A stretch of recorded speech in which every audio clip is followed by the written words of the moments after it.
ದಂತ ಚಂದಾದಾರರಿಗೆ ಮುತ್ತಿನಂತ ವೀಕ್ಷಕರಿಗೆ minimal word ಚಾನೆಲ್ಗೆ ಸ್ವಾಗತ ಸುಸ್ವಾಗತ. ಸ್ನೇಹಿತರೆ, ಕೇರಳದಲ್ಲಿ ಆಲಪ್ಪುಯ ಎಂಬ ಜಿಲ್ಲೆಯ ಆರಟುಪುಯ ಗ್ರಾಮದಲ್ಲಿ ಒಂದು ಹತ್ಯೆಯಾಗಿದೆ ಸ್ನೇಹಿತರೆ.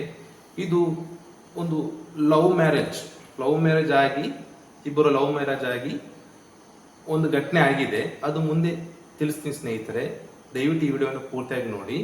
ಆಮೇಲೆ ನೀವೇನಾದರೂ ಹೊಸಬ್ರಾದರೆ ದಯವಿಟ್ಟು ಸಬ್ಸ್ಕ್ರೈಬ್ ಮಾಡಿ, ಯಾಕಂದ್ರೆ ಇದೇ ರೀತಿ ವಿಭಿನ್ನವಾದ ಸ್ಟೋರಿಗಳು ಇದೇ ಮಿನಿಮಲ್ ವರ್ಡ್ ಚಾನಲ್ಗೆ ಅಪ್ಲೋಡ್ ಆಗ್ತಾ ಇರುತ್ತೆ.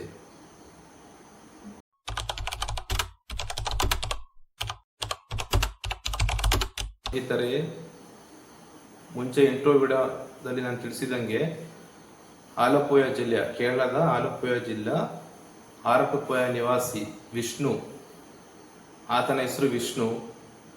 ಆತನಿಗೆ 34 ವಯಸ್ಸು. 10 ವರ್ಷದಿಂದ ರಿಲೇಶನ್ಶಿಪ್ ಅಲ್ಲಿ ಇದ್ದ, ಅಂದ್ರೆ ಮದುವೆ ಆಗಿದ್ದಾನೆ. ಲವ್ ಮ್ಯಾರೇಜ್, ಪರಸ್ಪರ ಇಬ್ಬರು ಪ್ರೀತಿ ಮಾಡಿ ಮದುವೆ ಆಗಿರೋದು. ಈ ವಿಷ್ಣು 34 ವಯಸ್ಸು. ವಿಷ್ಣು ಹೆಂಡತಿ ಬಂದ್ಬಿಟ್ಟು ಅಂದ್ರೆ ಪ್ರಿಯ ಸಖಿ ಆದಿರ ರಾಜ್. ಈ ಆದಿರ ರಾಜುಗೂ ಮತ್ತು ವಿಷ್ಣುಗೂ ಲವ್ ಆಗುತ್ತೆ. ಅದರ ಮುಂಚೆನೆ ಲವ್ ಮಾಡಿ ಮದುವೆ ಆಗಿರೋದು. ಆದ್ರೆ ಆದಿರ ರಾಜು ಕುಟುಂಬ ಅಂದ್ರೆ ಅವ್ರ ಅಪ್ಪ ಆಗ್ಲಿ, ಆದಿರ ರಾಜ ಅಪ್ಪ ಆಗ್ಲಿ, ಅಮ್ಮ ಆಗ್ಲಿ, ಆಮೇಲೆ ಚಿಕ್ಕಪ್ಪ ಆಗ್ಲಿ, ದೊಡ್ಡಪ್ಪ ಆಗ್ಲಿ, ಅವರಿಗೆಲ್ಲ ಇಷ್ಟ ಇಲ್ಲ ಈ ಮದುವೆ, ಈ ಲವ್ ಎಲ್ಲ ಇಷ್ಟ ಇಲ್ಲ ಅವರಿಗೆ. ಅಂದ್ರೆ ಹೆಂಡತಿ ಫ್ಯಾಮಿಲಿಯಿಂದ 100% ಆಗಿ ಇಷ್ಟ ಇಲ್ಲ ಈ ಮದುವೆಗೆ. ಆದ್ರೆ ಮಗಳು ಅಂದ್ರೆ ತಂದೆ, ಯಾದರಾಜ್ ತಂದೆ, ಮಗಳು ಲವ್ ಮಾಡ್ಬಿಟ್ಟಿದ್ದಾಳೆಲ್ಲ, ಈಗ ಏನ್ ಮಾಡಕ್ಕಾಗುತ್ತೆ, ಹಠ ಹಿಡಿತಾ ಇದ್ದಾಳೆ. ನನಗೆ ವಿಷ್ಣುನೇ ಬೇಕು, ನಾನು ಮದುವೆ ಆದ್ರೆ ಅವನಿಗೆ ಮದುವೆ ಆಗೋದು, ಇಲ್ಲ ಅಂತಂದ್ರೆ ನನ್ನ ಜೀವನದಲ್ಲಿ ಬೇರೆ ಮದುವೆ ಇಲ್ಲ. ಈ ರೀತಿ ಹಠ ಹಿಡಿದು ಅಂದ್ರೆ ಒಬ್ಬರವ್ರ ಫ್ಯಾಮಿಲಿಯಲ್ಲಿ ಹಠ ಹಿಡಿದಾಗ ಏನ್ ಮಾಡ್ತಾರೆ, ಆಯ್ತು ನಿನ್ನಿಷ್ಟ ಏನು ಮಾಡಿ. ಇವರಿಬ್ಬರ ಜಗಳಿಂದ ಮಗಳು ಅಪ್ಪನ ಮನೆಗೆ ಇದ್ಲು. ಆದ್ರೆ ಏನಾಯ್ತಂತಂದ್ರೆ ಅವ್ರ ಚಿಕ್ಕಪ್ಪ ಅವ್ರ ತಂದೆ ಎಲ್ಲ, ನೀನ್ ಯಾಕೆ ಮಗಳನ್ನ ಅಲ್ಲೇ ಬಿಟ್ಟಿದ್ಯಾ, ಅವಳು ಕೂಡ ಇಲ್ಲೇ ಇರಲಿ, ಅವನ ಹತ್ರ ಯಾಕೆ ಬಿಟ್ಟಿದ್ಯಾ ಅಂತ ಹೇಳ್ಬಿಟ್ಟು ಪೊಲೀಸ್ ಸ್ಟೇಷನ್ ಹೋಗಿ ಕಂಪ್ಲೇಂಟ್ ಕೊಟ್ಟಿದ್ಲು. ಯಾರು ಆದಿರ, ನನ್ನ ಮಗಳು ನನ್ನ ಜೊತೆಗೆ ಇರ್ಬೇಕಂತ ಹೇಳಿ. ಈಗ ಜಾಸ್ತಿ ಪ್ರಿಯಾರಿಟಿ ಚಿಕ್ಕ ಮಕ್ಕಳಿಗೆ 4 ವಯಸ್ಸಲ್ಲ, ಮಗಳಿಗೆ 4 ವಯಸ್ಸು. ಸೊ ಯಾವುದು ಕೋರ್ಟ್ ಜಡ್ಜ್ಮೆಂಟ್ ಆದ್ರೂ ಅಮ್ಮನ ಕಡೆನೆ ಕಳಿಸ್ತಾರೆ. ಅದೇ ರೀತಿ ಅಮ್ಮನ ಕಡೆಗೆ ಪೊಲೀಸ್ ಅಂದ್ರೆ ಕೋರ್ಟಿಗೆಲ್ಲ ಹೋಗಿಲ್ಲ, ಒಂದು ಅಲ್ಲಿರೋ ಪೊಲೀಸ್ ಸ್ಟೇಷನ್ ಅಲ್ಲಿ ಡಿಸ್ಕಷನ್ ಆಗ್ಬಿಟ್ಟು ಆ ವಿಷ್ಣುನು ಒಪ್ಕೊಂಡ್ರು, ಓಕೆ ನೋ ಪ್ರಾಬ್ಲಮ್. ಬಟ್ ಮುಂಚೆ ವಿಷ್ಣು ಮನೆಯಲ್ಲೇ ಮಗಳು ಅಂದ್ರೆ ಸ್ಕೂಲಿಗೆ ಹೋಗೋದು, ಶಾಲೆಗೆ ಹೋಗೋದೆಲ್ಲ ಮಾಡ್ತಾ ಇದ್ಲು. ಬಟ್ ಯಾವಾಗ ಅಮ್ಮನ ಮನೆಗೆ ಶಿಫ್ಟ್ ಆಯ್ತು ಮಗಳು, ಅವಾಗಿನ ಆ ಸ್ಕೂಲಿಂದ ಚೇಂಜ್ ಮಾಡಿ ಅಲ್ಲಿರೋ ನಿಯರೆಸ್ಟ್ ಸ್ಕೂಲಿಗೆ ಹಾಕ್ಸ್ಬಿಟ್ಟು ಅಲ್ಲಿಂದ ವಿದ್ಯಾಭ್ಯಾಸ ಅಂದ್ರೆ ಎಜುಕೇಶನ್ ಕಂಟಿನ್ಯೂ ಆಯ್ತು ಆ ಮಗುದು. ಅಂದ್ರೆ 4 ವಯಸ್ಸಿಗೆ ಅಂಗನವಾಡಿ ಆ ರೀತಿ ಇರುತ್ತಲ್ಲ, ಹೋಗೋದು ಮಾಡೋದು. ಕೇರಳದಲ್ಲಿ ಮುಂಚೆನೆ ಕಳಿಸ್ತಾರೆ, ಜಲ್ದಿ ಎಲ್ಲ ಕಲೀಲಿ ಅಂತೇಳಿ. ಆ ರೀತಿ ಇವಾಗ ವಿಷ್ಣುಗೆ ಅಂದ್ರೆ ವಿಷ್ಣು ದೂರ ಆಯ್ತು, ಮಗಳು ದೂರ ಆಯ್ತು. ಆದ್ರೆ ವಿಷ್ಣು ಒಂದು ಕಂಡೀಷನ್ ಹಾಕಿದ್ದ. ವಿಷ್ಣು ಏನಂತ ಕಂಡೀಷನ್ ಹಾಕಿದ್ದ ಪೊಲೀಸ್ ಸ್ಟೇಷನ್ ಅಲ್ಲಿ, ನಾನು ಬೇಕಾದ್ರೆ ಮಗಳನ್ನ ಬಿಟ್ಕೊಡ್ತೀನಿ, ಏನ್ ಪ್ರಾಬ್ಲಮ್ ಇಲ್ಲ, ಅವ್ರ ಅಮ್ಮನ ಜೊತೆಗೆ ಇರ್ಲಿ, ನನಗೇನು ಅಭ್ಯಂತರ ಇಲ್ಲ. ಆದ್ರೆ ನಾನು ಕಾಂಟ್ರಾಕ್ಟ್ ವರ್ಕ್ ಮಾಡ್ತಾ ಇದ್ದೀನಿ, ನನಗೆ ಸಂಡೇ ಭಾನುವಾರ ನನಗೆ ರಜೆ ಇರುತ್ತೆ. ಆ ಭಾನುವಾರ ದಿನದಲ್ಲಿ ನನಗೆ ಕಂಪ್ಲೀಟ್ ಡೇ ನನ್ನ ಮಗಳು ನನ್ನ ಜೊತೆ ಇರ್ಬೇಕು. ಅಂದ್ರೆ ಭಾನುವಾರ ಬೆಳಿಗ್ಗೆ ಹೋಗ್ಬಿಟ್ಟು ಕರ್ಕೊಂಡು ಹೋಗ್ತಾ ಇದ್ದ.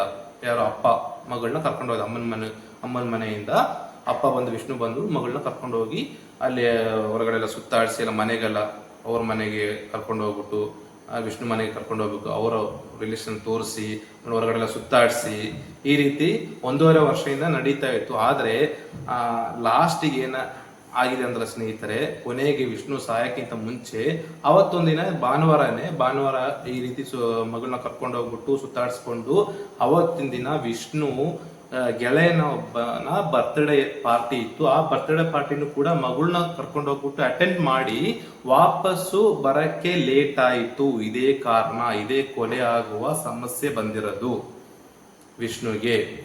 ಈಗ ವಿಷ್ಣು ಲೇಟ್ ಆಯ್ತು, 9:30, 9:30, 10 ಗಂಟೆ ಮುಂಚೆ 7 ಗಂಟೆಗೆ ಬಂದು ಬಿಡದಾನಂತೆ ಮನೆಗೆ.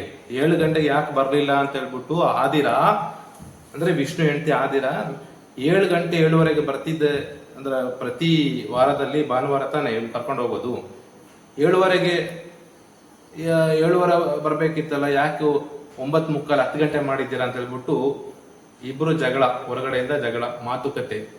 ಅಂದ್ರೆ ಈ ಆದಿರಾ ಹೆಂಡತಿ ವಿಷ್ಣುಗೆ ಒಂಥರ ಹೊಲಸು ಮಾತುಗಳನ್ನು, ಹೊಲಸು ಅಂದ್ರೆ ಅಷ್ಟಿಷ್ಟು ಹೊಲಸಲ್ಲ, ಅಂದ್ರೆ ಯಾರಿದ್ರು ನಾ ಅಂತ ಮಾತು ಕೇಳಿದ್ರೆ, ಏಯ್ ಯಾಕ ಹಂಗೆ ನನಗೆ ಬೈತಾ ಇದ್ಯಾ ಹಂಗಿಂಗ ಅಂತ ಹೇಳ್ಬಿಟ್ಟು ಎದುರು ಮಾತಾಡುವ ಅಂತೇಳಿ, ಎದುರು ಮಾತಾಡ್ಲಿ ಅಂತ ಹೇಳ್ಬಿಟ್ಟು ಹೊಲಸು ಮಾತು, ಬೈಗಳು, ಹೊಲಸು ಬೈಗಳು, ಕೆಟ್ಟ ಪದಾರ್ಥಗಳು, ಕೆಟ್ಟ ಬಾಯಿಯಿಂದ ಕೆಟ್ಟ ಹೇಳಕ್ಕೆ ಆಗಲ್ಲ ಅಂಥವು ಗಂಡನಿಗೆ ಬೈದ್ಬಿಟ್ಲು.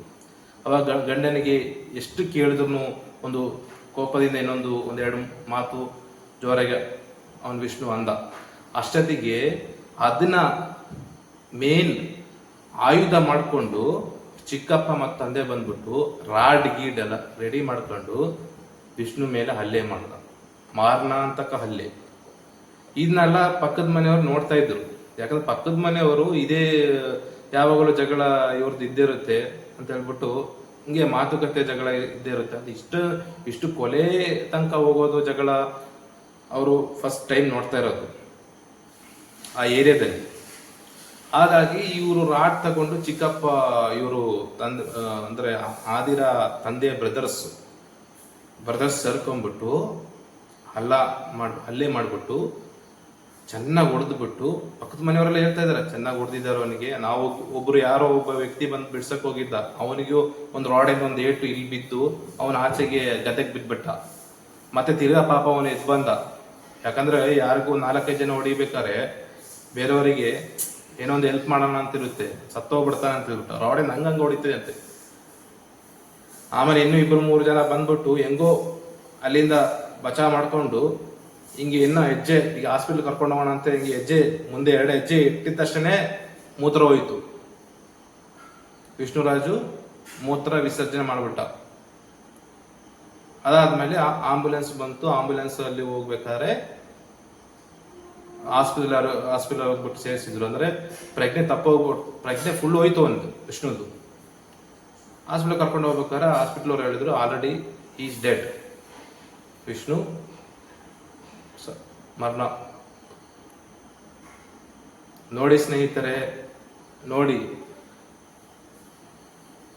ಲವ್ ಮಾಡೋದು ಅಂತ ಹೇಳ್ತಾ ಇಲ್ಲ, ಲವ್ ವಿರುದ್ಧವಾಗಿ ನಾನು ಮಾತಾಡ್ತಾ ಇಲ್ಲ. ಆದ್ರೂ ನೋಡಿ, ಒಂದು ಜೀವ ಹೋಯ್ತಲ್ಲ, ಆ ಮಗಳಿಗೆ ಅಪ್ಪ ಕಳ್ಕೊಂಡಂಗೆ. ದೊಡ್ಡವರೆಲ್ಲ ಸೇರ್ಕೊಂಡು ಸರಿ ಮಾಡ್ಬೋದಿತ್ತು, ಆದರೆ ದೊಡ್ಡವರು ಮುಂದೆ ಸರಿ ಮಾಡಕ್ಕೆ ಹೋಗ್ಲಿಲ್ಲ. ಇದೇ ಕಾರಣ. ಇಷ್ಟನ್ನು ಹೇಳ್ಬಿಟ್ಟು ಈ ವಿಡಿಯೋನ ಮುಗಿಸ್ತಾ ಇದ್ದೀನಿ ಸ್ನೇಹಿತರೆ. ಇನ್ನೊಂದು ವಿಡಿಯೋ ಮುಖಾಂತರ ಸಿಗ್ತಾ ಇರ್ತೀನಿ. ಅಲ್ಲಿಗಂಟ ಜೈ ಕರ್ನಾಟಕ.